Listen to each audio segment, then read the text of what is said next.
అంగన్వాడీలు మున్సిపల్ వర్కర్ల బాటలో ఏపీ సెక్రటేరియట్ సిపిఎస్ అసోసియేషన్ ఆందోళన బాట పట్టింది. సిపిఎస్ ను రద్దు చేసి ఓపీఎస్ ను అమలు చేయాలని డిమాండ్ చేస్తూ ర్యాలీ నిర్వహించారు ఉద్యోగులు. పాత పెన్షన్ విధానం అమలు చేయాలని డిమాండ్ చేస్తూ ఏపీ సెక్రటేరియట్ సిపిఎస్ అసోసియేషన్ ఆందోళన బాట పట్టింది. సిపిఎస్ ను రద్దు చేసిన వెంటనే ఓపీఎస్ ను అమలు చేయాలని డిమాండ్ చేశారు. ఇంతవరకు ఒక డిఏ అరియర్స్ కూడా ఉద్యోగులకు రాలేదన్నారు. ప్రభుత్వం జీవోలను అమలు చేయడం లేదన్నారు సిపిఎస్ అసోసియేషన్ అధ్యక్షుడు కోట్ల రాజేష్. సిపిఎస్ రద్దు చేసి ఓపీఎస్ అమలు చేయాలని డిమాండ్ చేశారు.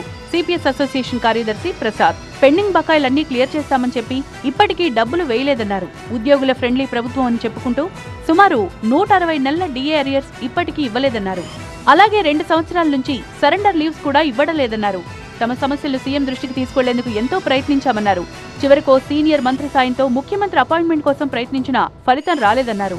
160 నెలల డిఏ అరియర్స్ బకాయిలు చెల్లించని ప్రభుత్వం ఎలా ఫ్రెండ్లీ ప్రభుత్వం అవుతుందని ప్రశ్నించారు. ఈ ప్రభుత్వ హయాంలో ఒక డిఏ అరియర్స్ కూడా ఉద్యోగులకు రాలేదన్నారు. డిఏ అరియర్స్ రాకపోవడం వల్ల సిపిఎస్ ఉద్యోగులు చాలా నష్టపోయారన్నారు. న్యాయమైన తమ డిమాండ్లను పరిష్కరించాలని సీఎస్ కు వినతి పత్రం ఇచ్చారు ఏపీ సెక్రటేరియట్ సిపిఎస్ అసోసియేషన్